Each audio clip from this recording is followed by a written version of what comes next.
So hi friends, happy Christmas. Rishabha ലാലേട്ടന്റെ pan Indian സിനിമയാണ് വൃഷഭ.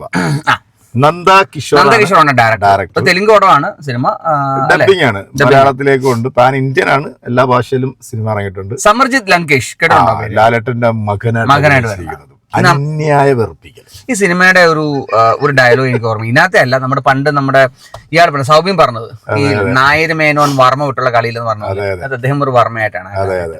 അതൊരു റീകാർണേഷൻ മൂവിയാണ്, അതായത് രണ്ടാം ജന്മവുമായിട്ട് ബന്ധപ്പെട്ടുള്ള സിനിമയാണ്. പക്ഷേ ഭയങ്കര നാടകീയത ഫീൽ ചെയ്തു എനിക്ക്. നാടകീയത മാത്രമല്ല, സ്ക്രിപ്റ്റ് ഭയങ്കര വീക്കാണ്. സിനിമ സ്ക്രിപ്റ്റ് വീക്കാണ്. CG ഒന്നും ഒരുമാതിരി കാർട്ടൂൺ കാണുന്നതൊക്കെ അത്രേ ഉള്ളൂ. അത് മാത്രമല്ല, ചില സീനുകൾ എന്തിനാണ് എങ്ങനെ അവിടെ വന്നു എന്ന് എനിക്ക് അതിശയ. കാരണം ഞാൻ ചോദിച്ചു, ലാലേട്ടൻ എപ്പോ വന്നു ഇവിടെ? നമ്മൾ ഫസ്റ്റ് ഹാഫ് ആണ് റിവ്യൂ പറയുന്നത്. ഫസ്റ്റ് ഹാഫ് ആയുള്ളൂ. പിന്നെ അതിനകത്ത് കുറെ വന്നിട്ടില്ല. നമ്മുടെ ഇതുണ്ടോ, നമ്മുടെ ഈ ആളുകളില്ലേ, നമ്മുടെ അതായത് സിനിമ തുടങ്ങുന്ന തന്നെ ഒരു യോദ്ധാവിന്റെ സംഭവമൊക്കെയാണ് കാണിക്കുന്നത്. ഭയങ്കര സംഭവമൊക്കെ കാണിക്കുന്നത്. ലാലേട്ടന്റെ ആ ഒരു അപ്പിയറൻസ് ഒക്കെ പുനർജന്മമായിട്ടാണ്. ഫസ്റ്റ് ഹാഫ് ആയിട്ടുള്ളൂ. ഫസ്റ്റ് ഹാഫിൽ ട്വിസ്റ്റ് വെച്ചാൽ നിർത്തിയിരിക്കാൻ, സെക്കൻഡ് ഹാഫിൽ എന്തെങ്കിലും ഭയങ്കര കോസ്റ്റ്യൂം. ലാലേട്ടൻ എന്തിനാണ് സത്യത്തിൽ ഇങ്ങനെയുള്ള സിനിമയിലൊക്കെ അഭിനയിക്കുന്നതെന്ന് ആലോചിച്ചു. പല സമയങ്ങളിലും അങ്ങനെ പുള്ളി വേറൊരു ലാംഗ്വേജിൽ ഒരു സിനിമ എടുക്കുമ്പോഴത്തേക്ക് എനിക്കൊന്ന് ജനതാ ഗ്യാരേജ് അല്ലേ, ഗംഭീരമായിട്ടാണ് പുള്ളി അത് ചെയ്തു വെച്ചിരിക്കുന്നത്. നമ്മൾ അങ്ങനെയൊക്കെ ഒരു ചിന്ത, ആ ഒരു കൺസെപ്റ്റിലൊക്കെ നിൽക്കുന്ന ഒരാൾ പോയിട്ട് ഇങ്ങനത്തെ ഒരു സിനിമ എടുത്ത് ചെയ്യാന്ന് പറഞ്ഞാൽ ഭയങ്കര ബോറാണ്. തെലുങ്ക് സിനിമയിൽ ലാലേട്ടന് ഭയങ്കര ഒരു ഇമ്പോർട്ടൻസ് ഉള്ള സിനിമയാണ്. കാരണം ഉടനീളം അദ്ദേഹമാണ് ഉള്ളത്. പക്ഷെ ഉടനീളം അദ്ദേഹം ഉള്ളപ്പോ ഈ വീക്ക് സ്ക്രിപ്റ്റ് എന്തിനെടുത്തു എന്നുള്ളതാണ്. ശരിക്കും അതൊരു ബിലോ ആവറേജ് സാധനം. പുനർജന്മത്തിന്റെ ഒരു സംഭവമാണ് ഈ ഒരു 10-20 മിനിറ്റ് കാണിക്കുന്നത്. അത് കഴിഞ്ഞിട്ട് പിന്നെ 2025 പ്രസിഡന്റിലുള്ള സംഭവം കാണിക്കുന്നത്. പിന്നെ ഞാൻ നോക്കിയിട്ട് ഫുള്ളും മൊത്തം കുക്കിംഗ് അതിനകത്ത്. അത്രേ ഉള്ളൂ. ഞാനാ പറഞ്ഞത്, നമുക്ക് ഒരു സീനിൽ നിന്ന് മറ്റു സീനിലേക്ക് എത്തുമ്പോഴത്തേക്ക് ഒരു തരത്തിലുള്ള കണക്ഷൻ ഇല്ല. ഒരാളെ നമുക്ക് സ്നേഹം തോന്നുവാണ്, വെറുതെ അങ്ങ് സ്നേഹിക്കുക, വെറുതെ ഇടിക്കുക, ഒരാളെ കൊല്ലുക, ഒരു സുഖം തോന്നില്ല. അവസാനം ഇതിന്റെ ഇന്റർവെൽ പഞ്ച് ഭയങ്കരമായിട്ട്, അത് പറയാതിരിക്കാൻ പറ്റത്തില്ല. എനിക്ക് എന്തായാലും ആറാട്ട് ലാലേട്ടനെ ഫീൽ ചെയ്തോ. ഞാൻ ശരിക്കും ഞെട്ടിപ്പോയി. എനിക്ക് ആ ഇന്റർവൽ പഞ്ചിന്റെ ഞെട്ടിപ്പോയി.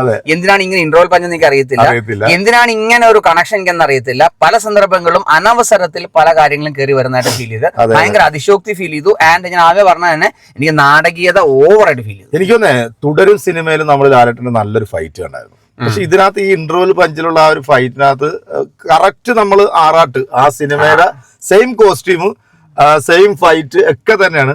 പക്ഷേ എനിക്ക് ഇപ്പോഴും ആലോചിച്ചിട്ട് കിട്ടാതെ, എനിക്ക് തോന്നുന്നു ഈ കോക്കിന്റെ ഭാഷ പറയുകയാണെങ്കിൽ ഇതൊരു നല്ലൊരു ഒന്നാതരം മലങ്കൾട്ട് ഫസ്റ്റ് ഹാഫ് $1 million മറ്റേ സാമാനം ഇട്ടുകൊണ്ട് വാളം പരിചയമായിട്ട് വരുന്നതാണ്. അവന് തന്നെ നമ്മൾ സാധനം ഉണ്ടാക്കി കൊടുക്കുക. സത്യം പറഞ്ഞാൽ ആവശ്യമില്ല, ഇതൊരു ആവശ്യമില്ലായിരുന്നു. ഒരു കാര്യമില്ല. ഈ ഒരു നല്ലൊരു റീച്ചിൽ നിന്നിട്ട് ഇങ്ങനത്തെ ഒരു സ്ക്രിപ്റ്റ് എടുക്കുക, അതും ഒരു പാൻ ഇന്ത്യൻ ലെവലിൽ വരുമ്പോഴത്തേക്ക് എന്തൊക്കെയോ കാണിച്ചു കൂട്ടുന്നു എന്നല്ലാതെ ഒന്നും പറയാം. പിന്നെ ഇതിനകത്ത് ഫൈറ്റ് ചെയ്തിരിക്കും ഇയാള് പീറ്റർ പ്രൊഡക്ഷൻ ഹൗസ് ഒക്കെ നല്ലതാട്ടോ. ബാലാജി ഹൗസിന്റെ പ്രൊഡക്ഷൻ ഹൗസ് നല്ലതാണ്. അതൊക്കെ സംഭവം. പക്ഷെ ഒന്നിന്റെ സീൻസ് ഒക്കെ കൊള്ളാം. അതായത് ലാലേട്ടൻ ഈ കുഞ്ഞുമായിട്ട് പോകുന്ന സീൻ, അപ്പൊ ഞാൻ പറഞ്ഞു ഈ സീൻ കൊള്ളാം. ഈ ഒന്നിന്റെ സീൻ കൊള്ളുമ്പോ ഒരു 10 സീൻ ചളവാക്കും. അങ്ങനെയാ പോകുന്നത്. അപ്പൊ എനിക്ക് ഒട്ടും കണക്റ്റഡ് ആയില്ല. ഒട്ടും തന്നെ ഒന്നും ചെയ്യാനില്ല. ഈ ഹിസ്റ്ററി പറയുന്ന സിനിമകളൊക്കെ നമുക്ക് ഭയങ്കര അതിശോക്തി ഫീൽ ചെയ്യുന്ന, പക്ഷെ ഇതിനകത്ത് അതിശോക്തി ഒന്നും ഇല്ല.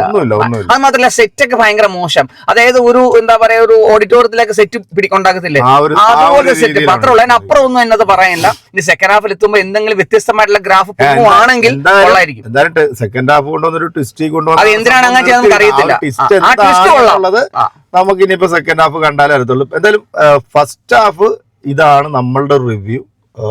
മഹാമോശം സ്ക്രിപ്റ്റ്, അതുപോലെ അതിന്റെ CG വർക്കാണ്. CG ഒക്കെ മഹാബോർ കേട്ടാ. CG പറഞ്ഞ AI ആണോ നമുക്ക് അങ്ങനെ ഫീൽ ചെയ്യുന്നു. നോർമൽ AI ഇല്ല, നമ്മള് പരസ്യം ചെയ്യുന്ന AI അതുപോലൊക്കെ ഫീൽ. ഇതിനകത്ത് ഈ ഒരു പിന്നെ ആദ്യം തന്നെ കാണിക്കുന്ന ഒരു ഭയങ്കര ഒരു യുദ്ധമൊക്കെ കാണിക്കുന്നുണ്ട്. ആ യുദ്ധത്തിൽ ലാലേട്ടൻ കുതിരപ്പുറത്ത് വരുന്ന സീനൊക്കെ കണ്ട് സത്യം പറഞ്ഞ കുതിരപ്പുറത്ത് മറ്റേ അമ്പൈക്കൻ സീനില്ലേ, അതൊക്കെ ബിലോ ആവേ സാധനങ്ങളാണ്. ചിരി വന്നു കേട്ടോ. ഇത്രയും ടെക്നോളജി ഒക്കെ വളർന്നു നിൽക്കുന്നു. നമ്മൾ ഈ ബാഹുബലി സിനിമ ആദ്യമൊക്കെ കണ്ടപ്പോ ബാഹുബലിയുടെ സെറ്റൊക്കെ കാണിച്ച് ഭയങ്കര ബിൽഡപ്പ് ഒക്കെ കൊടുത്തിട്ടാണ് സംഭവം തുടങ്ങുന്നത്. കഴിഞ്ഞപ്പോഴത്തേക്കാണല്ലോ ഇങ്ങനെ ആയത്. എന്തായാലും സെക്കൻഡ് ഹാഫ് കൂടെ കണ്ടിട്ട് നമ്മള് ഫുൾ റിവ്യൂ. സെക്കൻഡ് ഹാഫിൽ എന്തെങ്കിലും അതിശയോക്തി ഉണ്ടെങ്കിൽ പോസിറ്റീവ് പറയാം, ഇല്ലെങ്കിൽ ഇത് തന്നെ ആയിരിക്കും തുടങ്ങുന്നത്. Okay, bye. അപ്പോൾ